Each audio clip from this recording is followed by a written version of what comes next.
Hello friends, last part में हमने देखा था कि जो जनरल होता है वो जाने देता है शेंगक्वी को, कुछ भी मतलब असलियत भी नहीं जानना होता है, उसे कुछ भी नहीं सुनना होता है, बस उसको जाने देता है क्योंकि वो समझ गया होता है कि इस लड़की को, जो प्राइम मिनिस्टर की जो बेटी है, इसको ज़बरदस्ती इसकी शादी इससे कराई जा रही होती है। तो फिर बड़े आराम से शिवकी चली जाती है और लेटर छोड़ जाती है कि थैंक यू। लेकिन जैसे ही वो जाती है तभी वहाँ पे ये जो ये इसको न्यूज़ मिलती है कि जो किंग है उन्होंने अपना आदमी भेजा है इस जनरल और उसकी वाइफ को रिस्पेक्ट के लिए डिक्री देने के लिए। अब इन दोनों के लिए परेशानी का मामला बन जाता है। यहाँ हम देखते हैं कि जो इनिच है ये वेट कर रहा होता है जनरल और वाइफ को डिक्री देने का। तभी वहाँ पे ये एडवाइज़र आते हैं और ये फिर बैठ के इनको ये और चाय पिलाने लगते हैं। तो फिर वो उनसे पूछता है, कहता है कि जो इनिच होता है वो कहता है कि ये मेरी 5वीं बार मैं चाय पी रहा हूँ, कहाँ है जनरल और उनकी वाइफ, मुझे जल्दी से उनको डिक्री देना है, अपना काम ख़त्म करना है। तो वो कहता है कि अरे जनरल और वाइफ की कल शादी हुई है ना, कल उनकी सुहागरात थी, तो अभी तक वो लोग उठे नहीं हैं, तो एक बार वो उठ जाएं तो फिर हम उनको डिग्री दे दीजिएगा आप। तो वो कहता है उनकी शादी कल थी, सुहागरात कल रात को थी, अभी शाम हो गई है, वो अभी तक नहीं उठे हैं। तो वो कहता है कि अरे भैया यंग खून है, अब थोड़ा तो कुछ चीज़ें होंगी ना, आप भी ना ऐसी बात करते हैं। अरे रुक जाइए, अभी आते हैं वो लोग। यहाँ पे जो शिकवी होती है ये प्रिंसेस के पास आ जाती है, तो ये इसको ब्लैकमेल करने लगती है प्रिंसेस को, ये बोल के कि तुम्हारी बहन को मैंने कब्जे में करके रखा। ये जो पॉन्ड होता है ये बताती है कि ये इस पॉन्ड में पूरा मेडिसिन है। तो बेसिकली इसलिए ये किससे कहती है कि तुम्हारी सिस्टर को एक ऐसा जहर उसको दिया गया है कि वो जो है उसका इलाज सिर्फ मैं ही कर सकती हूँ। अगर तुम वहाँ जाओगे उसको बचाने के लिए तो तुम मरोगी, और अगर वो पॉन्ड को छोड़ेगी क्योंकि उसमें पूरा मेडिसिन है तो वो मर जाएगी। तो समझदारी से काम लो और मेरा सिर्फ एक काम कर दो और मैं तुम्हें और तुम्हारी बहन दोनों को आज़ाद कर दूंगी। जिस पे वो कहती है सिर्फ इसलिए कि इसके पीठ पर एक प्लम ब्लॉसम है, इसका मतलब ये नहीं है कि मेरी बहन है, ठीक है, और भी तुम ऐसे मुझे बेवकूफ़ नहीं बना सकती हो। तो वो फिर इसको कुछ दिखाती है और कहती है कि ये वही चीज़ है ना जो तुमने अपनी बहन को छोटे पर दिया था। तो इस पे ये एकदम चौंक जाती है कि सही बात है, क्योंकि इसने ये दिया था इसकी बहन को बचपन में। और फिर वो इसे अपना प्लान बताती है कि जब तक मैं बच्चे को क्योंकि मैं प्रेग्नेंट हूँ, जब तक मैं बच्चे को जन्म ना दे लूँ तब तक मैं यहाँ रहूँगी, और तुम जो हो जनरल के पास रहना। जैसे ही मेरा बच्चा हो जाएगा मैं वापस चली जाऊँगी और तुम अपनी बहन को लेके यहाँ से चली जाना। और ये भी कहती है कि इस बात का ध्यान रखना कि जनरल को ये पता ना चले कि तुम्हारी असलियत क्या है। अब तुम डिसाइड करो कि तुम्हें क्या करना है, अपनी बहन को बचाना है या फिर उसे मरने देना है। खैर फिर शीन यहाँ शिफ्ट होता है जहाँ पे नौकर आता है जनरल के पास और उससे कहता है कि अब जो हमारे एडवाइज़र हैं वो रोक नहीं पाएंगे उन्हें, क्योंकि वो एकदम पीछे पड़ गए हैं कि कहाँ पे हैं जनरल और उनकी पत्नी। तो फिर जनरल समझ जाता है कि इसको अब टाइम आ गया है कि अब इसको सच बताना ही पड़ेगा इनिच को कि क्या हुआ है।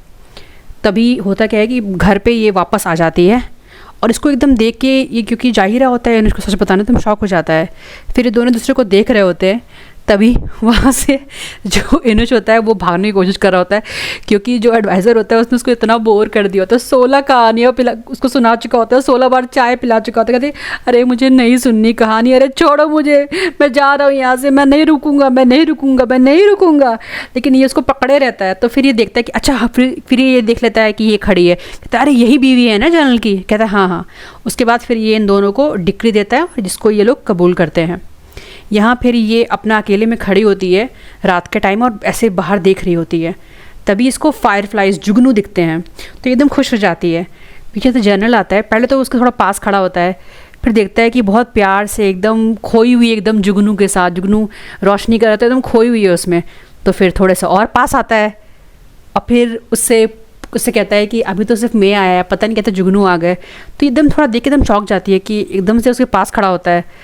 तो फिर वो बताने लगती है कि हाँ मुझे, फिर कहने लगती है कि हाँ जुगनू आते हैं तो मुझे बहुत खुशी होती है, मुझे इनको देख के बहुत ही अच्छा लगता है। और फिर हमें फ्लैशबैक में दिखाया जाता है कि ये किसी को कैरी कर रही होती है और ये एकदम अंधेरे में होती है, एकदम अंधेरी होती है रात। और तभी जब जुगनू उसको दिखते हैं ना तो उसको थोड़ा सा इसको एक रोशनी की किरण, उम्मीद की किरण मिलती है। तो वहीं इसको ये बात नहीं बताती, पर बस इतना ही कहती है कि मैं जब भी जुगनू देखती हूँ तो मुझे हमेशा लगता है कि चाहे कितनी भी अंधेरी रात हो तो अगर मुझे जुगनू दिख गया तो मतलब हाँ उम्मीद है, कुछ ना कुछ हो सकता है। इस चीज़ को सुनने पे जो जनरल एकदम उस तरफ देखने लगता है, तो फिर वो कहती है आप मेरी तरफ ऐसे क्यों देख रहे हैं? तो वो कहते हैं कि नहीं कुछ नहीं, मुझे कुछ याद आ गया। उसके बाद फिर वो उससे पूछता है कि तुम वापस क्यों आ गए, मैंने तुम्हें कहा था ना तुम यहाँ से चली जाओ। तो फिर वो उससे कहती है कि कल आपने मेरी जान बचाई, आप नहीं होते तो मैं मर चुकी होती, तो मैं एहसान फरामोश नहीं हो सकती कि मैं आपको मुसीबत में छोड़ कर चली जाऊँ। इस पे वो जनरल उसको एकदम देखने लगता है। फिर वो एकदम उसको याद आता है, पास में बात आता है कि वो किसी से कह रहा होता है कि मैं तुमसे कहा था ना यहाँ से तुम चली जाओ, और ये वहीं शीखी हुई होती है। तो ये इससे कहती है आपने मेरी जान बचाई है, तो मैं ऐसे ही आपको छोड़ के नहीं जा सकती, मैं आसान फरामोश नहीं हो सकती। इसको एकदम वही बात याद आने लगती है। फिर ये एकदम इससे करीब आता है और फिर इससे कहता है तुम्हारे आँख के पास एक तिल है, और फिर एकदम से उस तिल की तरफ अपना हाथ बढ़ाने लगता है। और फिर बढ़ाते बढ़ाते वो याद कर रहा होता है कि पास्ट में जब ये इसी को कैरी कर रही होती है, और जब एकदम शायद थक हार के हो जाती है, एकदम ये जब गिर जाती है, थका के आराम कर रही होती है जो भी चीज़, तो देखिए आसपास पूरे एकदम जुगनू से भरी रात होती है। और फिर वो एकदम उसका चेहरा देखता है, तो उसके चेहरे के पास एक आँख के पास यहाँ पे एक तिल होता है। तो वही चीज़ वो देखता है, और फिर एकदम से इसको देख के इसको छूने की कोशिश कर रहा होता है कि तभी वहाँ नौकरानी आ जाती है। वो कहती है कि सर मैडम, वैसे बोलती है। फिर वो कहती है कि बताती है इसको मैडम कि आपका कमरा मैंने तैयार कर दिया है। तो वो उससे पूछता है क्या तुम अलग कमरे में सोओगी? तो वो कहती है हाँ। तो फिर वो जाने लगता है, लेकिन जाने से पहले फिर नौकरानी से बोलता है कि इनको जो भी चाहिए इनको दे देना, ठीक है, कोई प्रॉब्लम नहीं होनी चाहिए। और फिर वहाँ से जाने लगता है, तभी इसका एडवाइज़र आता है, कहता है कि अरे मैंने सुना भाभी और तुम अलग अलग कमरे में सोओगे। तो फिर वो कहता है बकवास बंद करो, वहाँ से चला जाता है। इसके बाद जो ये एडवाइज़र होता है ये इसके पास आता है और उससे पास चला जाता है बात करने के लिए। यहाँ हम देखते हैं कि ये बैठा होता है, उसके हाथ में कुछ होता है, और फिर हमें फ्लैशबैक में दिखाया जाता है कि ये तीर, यही वही सीन है जो सेकंड पार्ट के स्टार्ट में आपने देखा था कि ये तीर लेके खड़ा है, ये एकदम तीर ताने हुआ है किसी पे। और यहाँ पे वो वही लड़की है, उसके पीछे एक आदमी उसको बंदी बनाया हुआ है। तो वो उससे कहता है कि तुम उसको छोड़ दो। तो वो चोर उससे बोलता है कि मैं इसे ज़िंदा नहीं छोड़ूंगा, अगर इसने मेरे साथियों की पेंटिंग नहीं बनाई होती तो सरकार हमें कभी नहीं पकड़ पाती, और मेरे साथी कभी उनकी जान से हाथ नहीं धोते, मतलब वो ज़िंदा होते हैं अभी तक, सिर्फ इसकी वजह से, क्योंकि इसने तस्वीर बनाई, इसी वजह से सरकार में पकड़ पाई और मेरे साथियों की मौत हो गई, तो इसलिए मैं इसको ज़िंदा नहीं छोड़ूंगा, ये मरेगी, मेरे साथ ही मरेगी ये। तो फिर ये थोड़ा जनरल को समझ में नहीं आता क्या करे, लेकिन फिर वो उस लड़की से सिंपली पूछता है क्या तुम्हें डर लग रहा है? तो लड़की एकदम उसको देखते हुए बोलती है कि बिल्कुल नहीं। उसके बाद फिर वो शूट करता है और सीधे जाके जो तीर होता है वो लगता है जो चोर होता है उसके गर्दन पे, और हम देखते हैं कि जब तीर एकदम इसके कान के एकदम नीचे से होके जाता है, जो उसकी बाली होती है उसका नीचे वाला हिस्सा टूट जाता है, और यही टूटा हुआ हिस्सा इसके हाथ में होता है। तो इसी को ये देख रहा होता है। अब फिर हम यहाँ देखते हैं कि जो एडवाइज़र होता है ये उनको बता रहा होता है इसको कि जो हमारा जो जर्नल हैं ये, मतलब आप प्लीज़ बात का बुरा मत मानेगा, ये एक्चुअली किसी और से प्यार करते हैं। तो ऐसा नहीं है कि आपको पसंद नहीं करते, बस ये किसी और से प्यार करते हैं और कोई बात नहीं है। खैर फिर वहाँ से वो चला जाता है और ये चुपचाप सोचती है कि मतलब बस चुपचाप सोचती है, कुछ नहीं बोलती है, शांत रहती है। फिर यहाँ पे हमें ये सीन दिखाया जाता है कि जैसे ही वो चोर को तो ये लगता है वो करता है, ये यहाँ पे बैठ जाती है। फिर जनरल एकदम उसके पास आता है, उसका घूंघट उठाता है और देखता है कि वो ठीक है कि नहीं, और एक बार जब उसको हो जाता हो जाता है कि हाँ ये बिल्कुल ठीक है, तो फिर वो पीछे की तरफ एकदम से गिर जाता है क्योंकि उसको तीर लगा होता है। और फिर उससे कहता है कि ऐसा है, और क्योंकि बहुत सारी भेड़ियों की आवाज़ आ रही होती है, ये पूरे जंगल का एरिया होता है, तो वो उससे कहता है कि ऐसा है कि काफ़ी भेड़िए हैं आसपास, तुम यहाँ से भाग जाओ, तो मेरी चिंता मत करो। कहती है कि नहीं नहीं आपको चोट लगी है, मैं आपको छोड़ कैसे जाऊँ? कहती नहीं नहीं तुम यहाँ चली जाओ, उसको जाने को बोल रहा होता है। और खैर ये उठ के जाती है, लेकिन फिर थोड़ी देर बाद आती है और उनको जगाती, जनरल प्लीज़ उठिए प्लीज़ उठिए। तो वो कहता है तुम गई नहीं? तो वो उससे कहती है कि आपने मेरी जान बचाई है, मैं आपको छोड़ कैसे जा सकती हूँ। और फिर हम देखते हैं कि ये फिर दोबारा से प्रेजेंट में आता है, जहाँ पे फिर वो लास्ट लाइन यही कहती है मैं आपको अपने साथ ही लेके जाऊंगी। फिर यहाँ हम देखते हैं कि नेक्स्ट डे जो प्रिंसेस होती है, ये जो हमारी हीरोइन है, ये अपना बाहर अपना मेंशन में ऐसे ही घूम रही होती है, तभी उसको दरवाजे के पास पेड़ पे एक लाल कपड़ा बंधा हुआ दिखता है। तो इसको देख के याद आता है कि इसको उसने बोला था जो ओरिजिनल प्रिंसेस थी कि अगर तुम्हें पेड़ पे एक लाल रोप ऐसी बंधी हुई दिखे तो तुम्हें तुरंत मुझसे मिलने आना होगा बिना डिले किए। तो फिर खैर ये जाने लगती है उससे मिलने के लिए, लेकिन तभी ये इसकी नौकरानी आ जाती है, उसको रोकती, मैडम कहाँ जा रहे हो? तो उससे बस कहती है मैं बस घूमने जा रही हूँ और प्लीज़ जनरल को बताने की ज़रूरत नहीं है मैं कहाँ जा रही हूँ, बस उनसे बोलना कि मैं शॉपिंग करने गई हूँ, ठीक है। और फिर वो कहती भी है नौकरानी कि मैं चलूँ साथ में, कहती नहीं चलने की कोई ज़रूरत नहीं है। खैर फिर वो सीधे इसी के पास आती है। यहाँ इसको देखती है कि ये हाथ धो रही है, इसके हाथ में शायद खून लगा था, कुछ लाल रंग का कुछ लगा हुआ है और ये हाथ धो रही है। तो फिर वो उससे पूछती तुम्हें मुझे यहाँ क्यों बुलाया है? तो वो उससे कहती है कि आपको याद होगा कि लास्ट बार मैंने को बताया था कि जो क्राउन प्रिंस थे जो मरे थे, तो जब वो मरे थे, वो भले उनको आस्थमा का अटैक आया था, तो उनके हाथ में एक लॉकेट मिला था, वो उसी प्रिंस का लॉकेट है जिसकी ये प्रिंसेस प्रेमिका होती है, वही ईविल प्रिंस, उसी का जो उससे शादी चाहता था इसकी शादी हो जाए जनरल से, ताकि जनरल इसका आदमी बन जाए, तो वो उसी का लॉकेट उसके हाथ में होता है। तो वो यहीं उससे कह रही होती है कि तुम्हें ये तुम्हें पता करना होगा कि जो जनरल के पास प्रिंस के अगेंस्ट कौन सा सबूत है।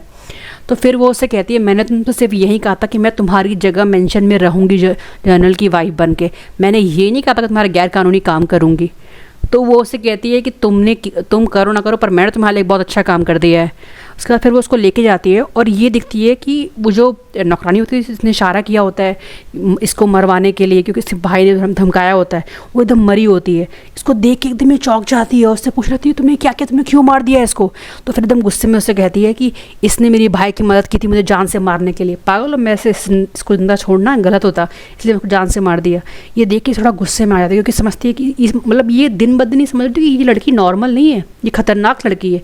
आज अगर इसने इसको मारा तो कल ये इसको भी मार सकती है, ये किसी की नहीं है।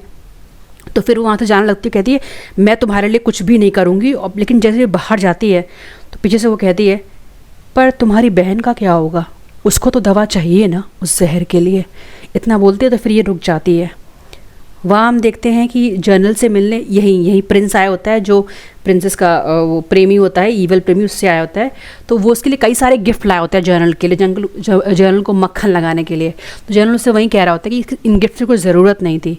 तो वो कहता है कि आप हमारे देश की रक्षा करते हो, खून बहाते हो, उतना बहादुरी से लड़ते हो, क्यों नहीं ज़रूरत है, बिल्कुल ज़रूरत है, प्लीज़ आप इसको एक्सेप्ट कर लीजिए। तो कहता है कि मुझे नहीं लगता कि मैं ये एक्सेप्ट कर पाऊँगा, वो जो मैं करता हूँ मेरी रिस्पॉन्सिबिलिटी है और मेरा कर्तव्य है, तो वो तो मैं करूँगा ही, तो मुझे माफ़ कीजिए, मुझे नहीं लगता कि मैं सब कबूल कर पाऊँगा। तो वो कहता है कि ठीक है, आपको अगर ऐसा लग रहा है तो आप एक काम कीजिए, आपकी पूरी एक आर्मी है, आप उनको उसमें ये सब बांट दीजिए, तो बाकी सोल्जर्स को काफ़ी हेल्प मिल जाएगी उनकी बहादुरी के लिए। तो जब ये सुनता है कि सोल्जर को देना तो फिर ये मान जाता है, कहते चलिए ठीक है, थैंक यू। यहाँ फिर गिफ्ट्स दे के ये जा रहा होता है और फिर यही बोल रहा होता है कि एक दिन तो तुम मेरे लिए काम करोगे ही जनरल। और जैसे जा रहा हो तभी यहाँ पे इधर से हमारी हीरोइन आ रही होती है और एकदम से टकराती है और ये एकदम इसको देखती है, एकदम इसके चेहरे पे एकदम हंसी आ जाती है, एकदम खिलखिला के हंसने लगता है ये। और फिर ये इसको देखती है, फिर इसको याद आता है कि अरे ये तो वही आदमी जिससे अफेयर था प्रिंसेस का। और फिर ये उससे कहती है कि प्रिंस आप, और फिर लेकिन ये इसका हाथ पकड़ के इसे अपने और आदमियों को बोलता है कि नज़र कोई यहाँ पे आया नहीं, और उसको पकड़ के कोने में ले जाता है। और ये एपिसोड जो है यहीं पे एंड हो जाता है। Thank you.